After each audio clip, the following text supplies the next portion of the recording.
بسم اللہ الرحمن الرحیم۔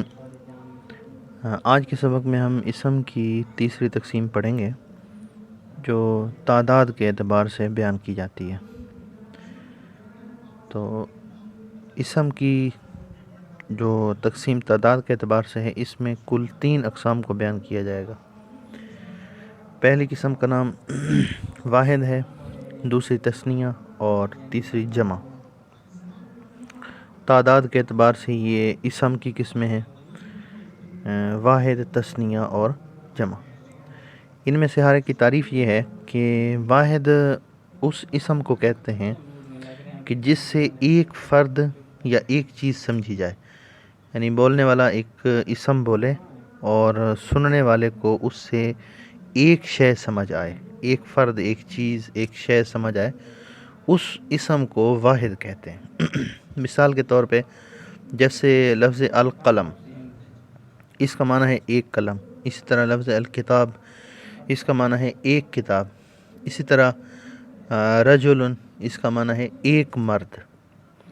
تو جو بھی اسم ہو کہ جس کو بولا جائے اور سننے والے کو اس سے ایک چیز سمجھ میں آئے، تو ایسے اسم کو واحد کہا جاتا ہے۔ دوسری قسم کا نام تثنیہ ہے۔ تو یہ وہ اسم ہوتا ہے کہ جس سے 2 چیزیں سمجھی جائیں، یعنی بولنے والا جس وقت بھی اسم کو بولے تو سننے والے کو اس سے 2 چیزیں سمجھ میں آئیں، اس کو تثنیہ کہا جاتا ہے۔ مثال کے طور پہ جیسے قلمان، اب قلم کا معنی تھا ایک قلم، قلمان کا معنی ہے 2 قلم، کتاب کا معنی ایک کتاب تھا، کتابان، اس کا معنی ہے 2 کتابیں۔ اسی طرح رجل کا معنی تھا ایک مرد اور رجلان کا معنی ہے 2 مرد۔ اور جمع اس اسم کو کہا جاتا ہے کہ جس اسم سے 2 سے زیادہ چیزیں سمجھی جائیں، یعنی بولنے والا ایک لفظ بولے اور سننے والے کو 2 سے زیادہ چیزیں سمجھ میں آئیں۔ اب زیادہ کتنی چیزیں سمجھ میں آئیں اس کی کوئی حد نہیں ہے، بس 2 سے زیادہ ہونی چاہیے، 3 یا اس سے جتنی بھی زیادہ ہوں، تو ایسے اسم کو جمع کہا جاتا ہے۔ مثال کے طور پہ جیسے اقلام، قلم کا معنی ہے ایک قلم، قلمان کا معنی ہے 2 قلمیں، اور اقلام کا معنی ہے بہت ساری قلمیں۔ اسی طرح کتاب کا معنی ہے ایک کتاب، کتابان 2 کتابیں، اور کتبن بہت ساری کتابیں۔ رجل ایک مرد، رجلان 2 مرد، اور رجال بہت سارے مرد، یعنی 3 سے زیادہ مرد۔ اقلام کا مطلب ہوتا ہے 2 سے زیادہ قلمیں، اور کتب کا مطلب ہوتا ہے 2 سے زیادہ کتابیں، اور رجال کا مطلب ہوتا ہے 2 سے زیادہ مرد۔ اسم کی جو یہ 3 اقسام بیان کی گئی ہیں، واحد، تثنیہ اور جمع۔ واحد وہ اسم ہوتا ہے، وہ لفظ ہوتا ہے کہ جس سے ایک شے سمجھی جاتی ہے۔ تثنیہ وہ اسم یا وہ لفظ کہ جس سے 2 چیزیں سمجھی جائیں، اور جمع وہ اسم یا وہ لفظ کہ جس سے 2 سے زائد چیزیں سمجھی جائیں۔ ان میں سے جو پہلی قسم ہے واحد، اس کے بنانے کا کوئی طریقہ بیان لغت میں نہیں کیا گیا۔ جب بھی آپ نے کسی واحد چیز کے بارے میں جاننا ہوگا تو آپ کو ڈکشنری کا، لغت کا مطالعہ کرنا پڑے گا۔ لغت اور ڈکشنری آپ کو بتائے گی بھئی جو چیز آپ کو مطلوب ہے اس کا واحد یہ لفظ ہے، لیکن تثنیہ اور جمع بنانے کا جو طریقہ ہے، اس کا ایک قاعدہ اور ایک قانون ہے، تو وہ بیان کیا جاتا ہے۔ تثنیہ کے بنانے کا بھی ایک قانون ہے اور جمع کے بنانے کا بھی ایک قانون ہے۔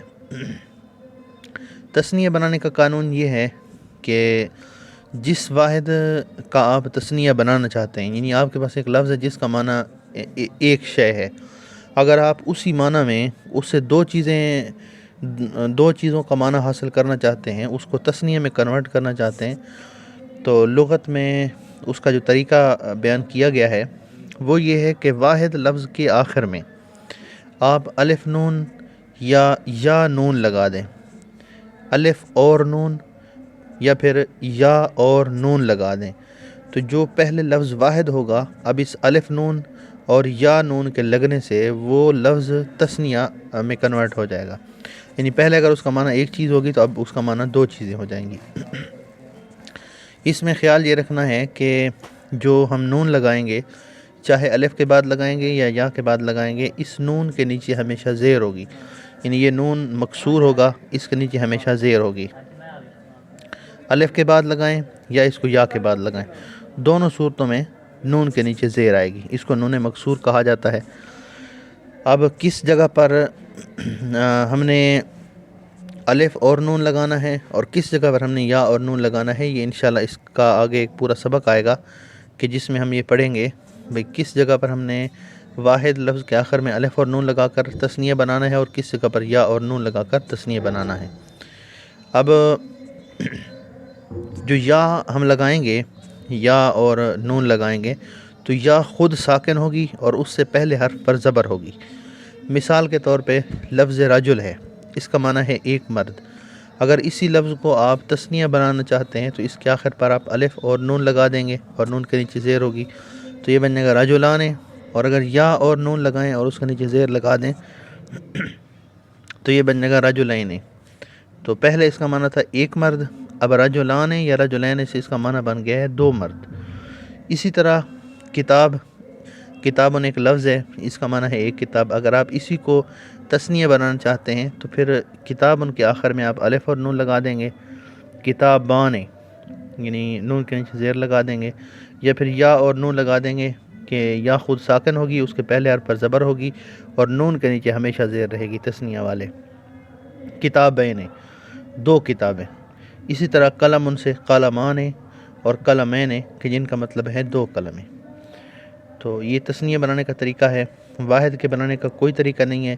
تثنیہ بنانے کا یہ قاعدہ ہے جو بیان کیا گیا ہے۔ جمع کے بنانے کا انشاءاللہ اس کی مختلف اقسام ہیں، ان کو اگلے سبق میں بیان کیا جائے گا۔